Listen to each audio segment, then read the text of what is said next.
First of all, I say things to you guys, then I regret right away because you are talking about that. It's just a funny thing because I win, we win, and it's a good day for us.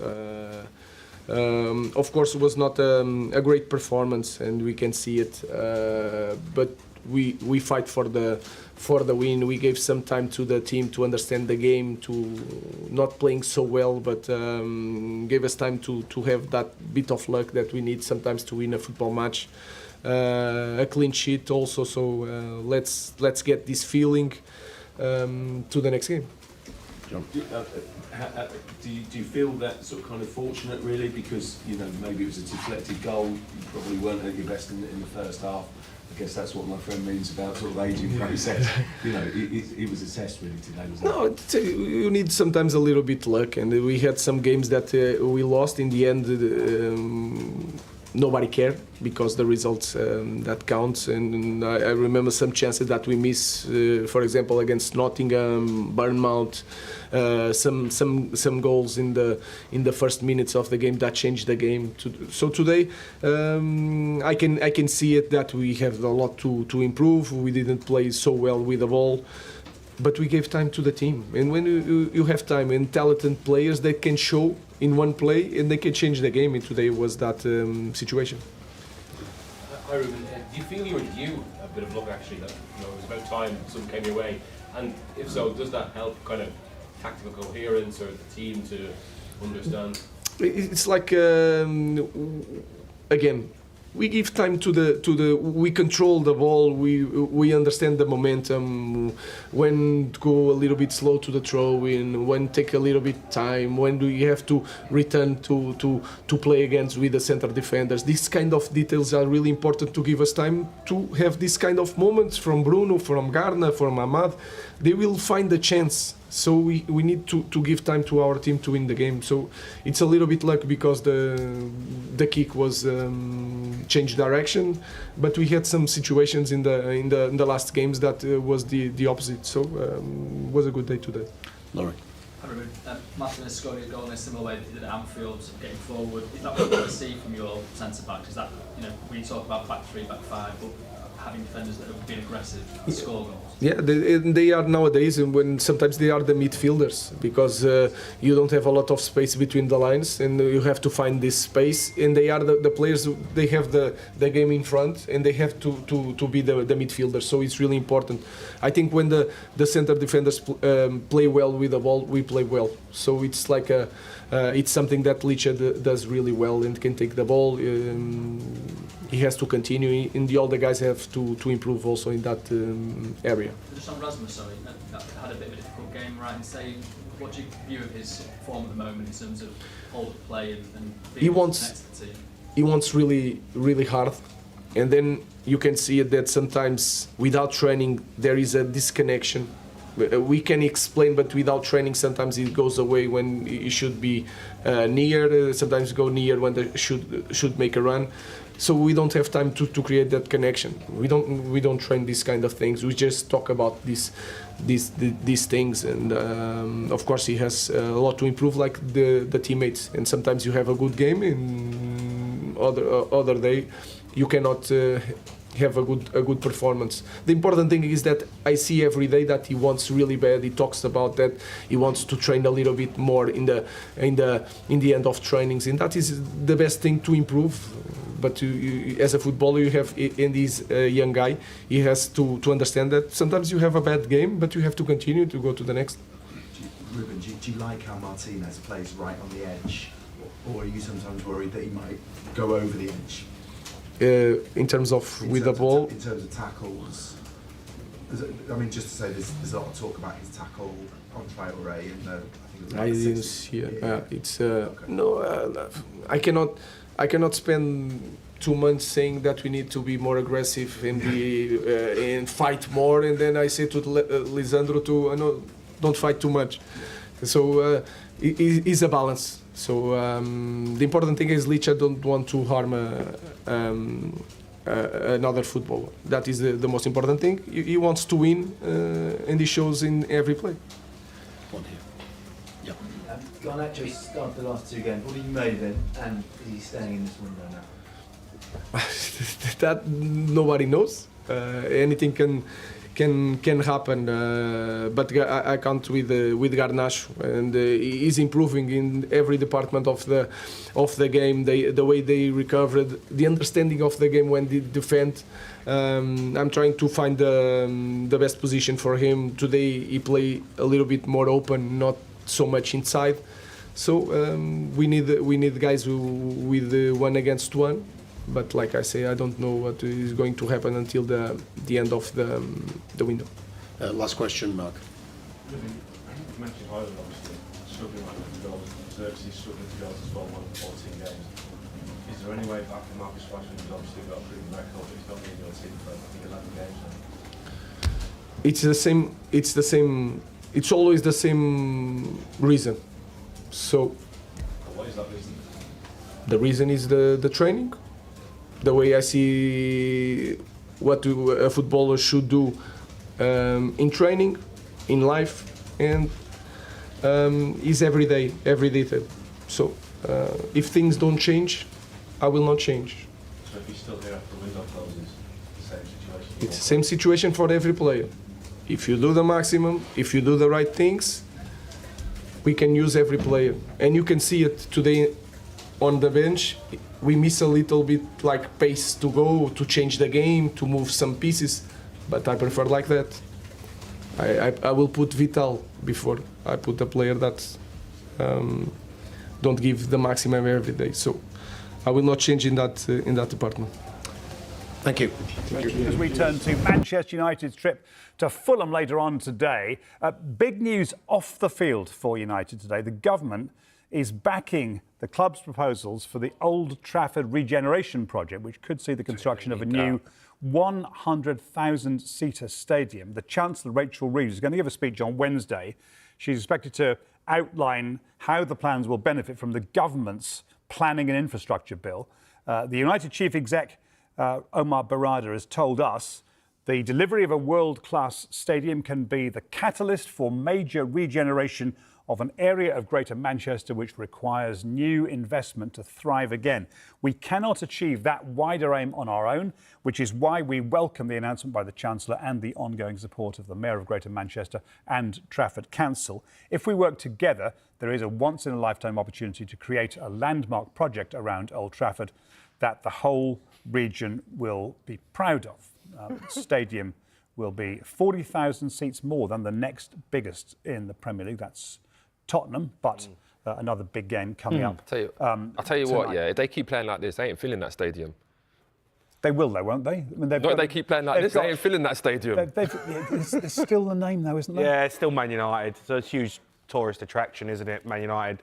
Listen, the stadium's full. It was my favourite ground to play at, Old Trafford. It was like the one as you grew up, you wanted to play at the Theatre of Dreams, Old Trafford. But obviously, you know, it's gone downhill in terms of, you know, what it should be, and they haven't looked after it.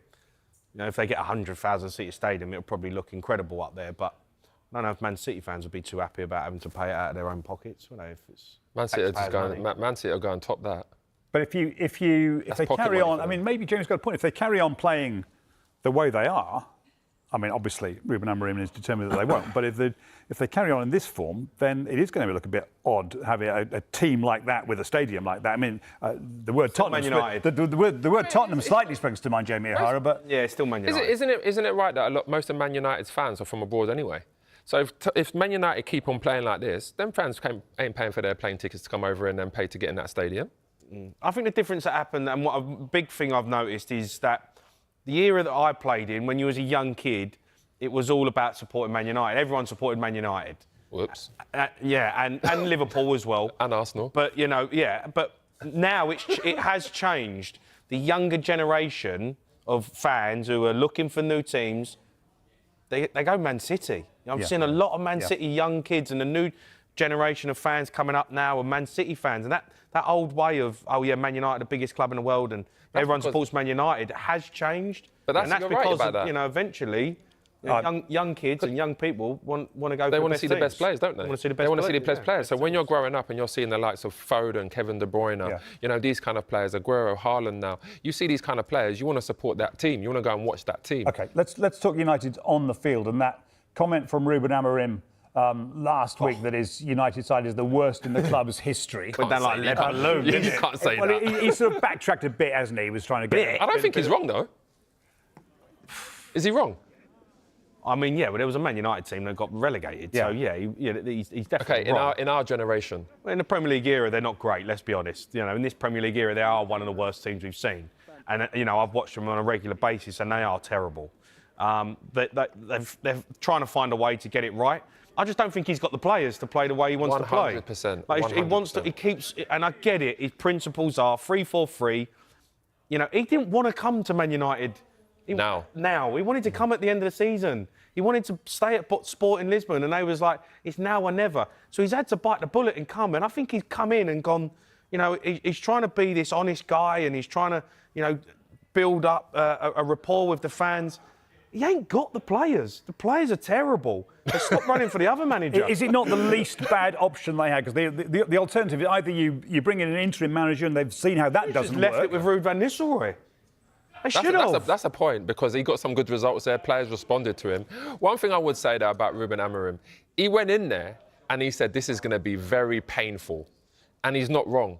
And then he said that I personally wouldn't say that, because you know you're not going to help the players by being that honest. You know, he can keep that to himself.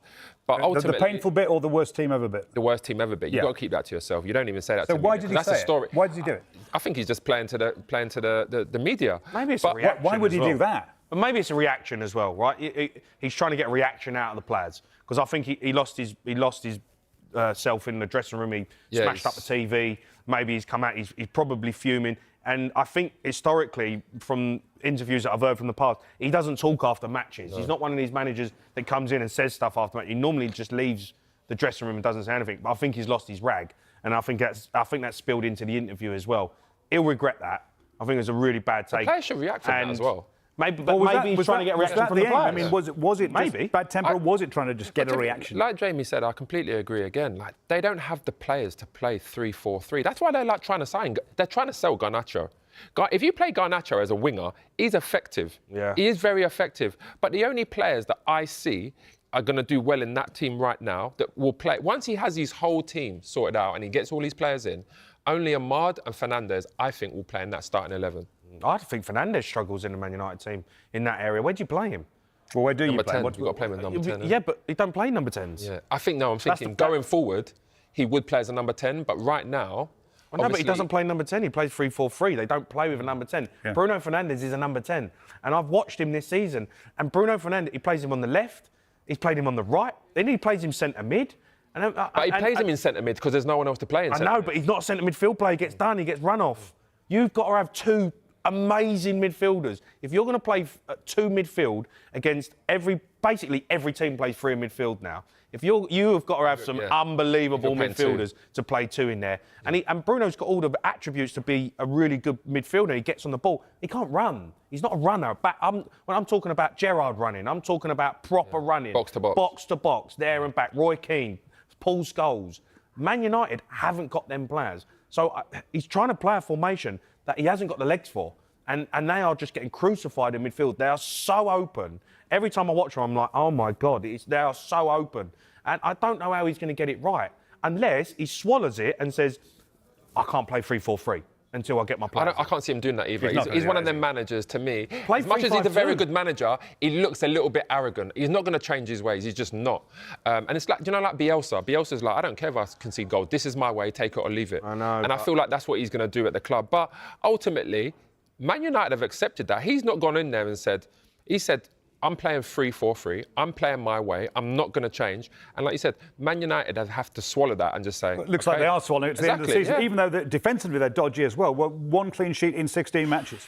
Yeah, that's not... And you know what? Like, we talk about their players not being good enough. I'm sorry. Like, they've still got very good players there. You can't tell me that they haven't got better players. Then I'm not going to call no teams out. But they've got better players than other Premier League teams up there. But ultimately they're not playing well as a unit. It's almost like they're confused. They don't know how to play that way. They're not used to playing that way. And like Jamie said, ideally, he would have liked to go in there in the summer where he had time to work with the players, make new signings. I feel like now, we're seeing the way they're playing. It's terrible. The fact that they're getting rid of Garnacho, to me, crazy. Rings alarm bells. I really like him. He's a top player. He is. He is a top player. and he's got a lot about him, and he's not featuring, and when he does feature, he feels like he's lost a bit of belief in a bit of confidence. Well, it's the old saying, isn't it? I can see why Chelsea want to sign him. You've got Rashford as well. You might say to lose one really talented player like that is unfortunate. To lose two is careless. I feel like with Rashford, I think it's a bit different. Obviously, Rashford wants a new start, and he's on big wages as well. Exactly. Yeah, he's on and big he's stopped wages. running around. It's difficult. Garnacho runs around. He don't look hungry. That's the thing with Rashford. Where at least when the Garnacho comes on, he's got appetite. He runs. He gets back. But hasn't something gone wrong with the club that he hasn't got the hunger? Yeah, but he's trying to play Garnacho as a number 10. Garnacho's not a number 10. He's a wide player. But you can't play him as a wing back. You need to have him as a winger up there with a fullback going one-on-one against that fullback. And when you've got him going against a fullback 1v1 that can come inside and shoot, that can get to the line, he's very, very dangerous. I can't understand. I mean, there's even been talk about Maino leaving. Yeah, I mean, really? You're going to sell one of your brightest prospects? But I think they've got. I think that's poor. I think Man United have overspent. I think they've spent a lot of money. Their wages are huge. Ratcliffe's come in and it's a bit of a fire sale at the moment. I think he's looking at it going, he's skimming from the bottom, which we've seen. Yeah. Now he's starting to look at the top. There's a certain irony that they play Fulham today, and it was Fulham that he used as an analogy. Jim Ratcliffe, when he was talking about ticket price rises, he said it's ridiculous that some of our ticket prices are lower than Fulham's. Well, here they are at Fulham today, and Fulham are outplaying them this season, and absolutely no one is going to be surprised if Fulham win that game. Fulham are in London, and Manchester United's Ruben Amorim suggests he'd rather play Jorge Vital than Marcus Rashford. Manchester United manager Ruben Amorim recently made headlines by implying he'd prefer to field goalkeeper coach Jorge Vital over forward Marcus Rashford. This statement comes as Rashford continues to be sidelined from the squad, raising questions about his future with the club. Rashford has now missed 11 consecutive matches, including the latest 1-0 victory against Fulham in the Premier League, marking his 10th absence during this stretch.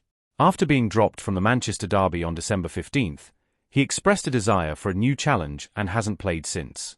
Although he trained with the team during an open session on Wednesday, he has until the transfer window closes on February 3rd at 11 p.m. to secure either loan or permanent move. When asked about Rashford's absence at Craven Cottage, Amorim stated, "It's always the same reason. It comes down to training and how I believe players should approach their work every day. Every detail matters. If things don't change, I won't change either. This applies to all players. If you give your best and do things right, we can utilize everyone. You could see that on the bench today. We lacked a bit of rhythm to change the game, but I prefer it this way. I'd put Vital on before a player who isn't giving their all every day." The United manager emphasized that this stance applies to the entire squad, not just Rashford. Since the team's victory over Victoria Plzen in the Europa League on December 12th, Rashford's only involvement was during the home defeat to Newcastle. Amorim also addressed speculation around Alejandro Garnacho's future at the club, amidst interest from Napoli and Chelsea. The 20-year-old has been drawing attention, and United may consider cashing in on him due to their struggles with the Premier League's profitability and sustainability rules. "Honestly, no one knows what will happen," Amorim said. "Anything is possible, but Garnacho is improving in every aspect of his game, his recovery, his understanding, even his defensive work. I'm trying to find the best position for him. Today, he played more wide rather than inside. We need players who can go one-on-one, but I can't predict what will happen by the end of the window. As the situation develops, all eyes will be on both Rashford and Garnacho as the transfer window approaches its deadline."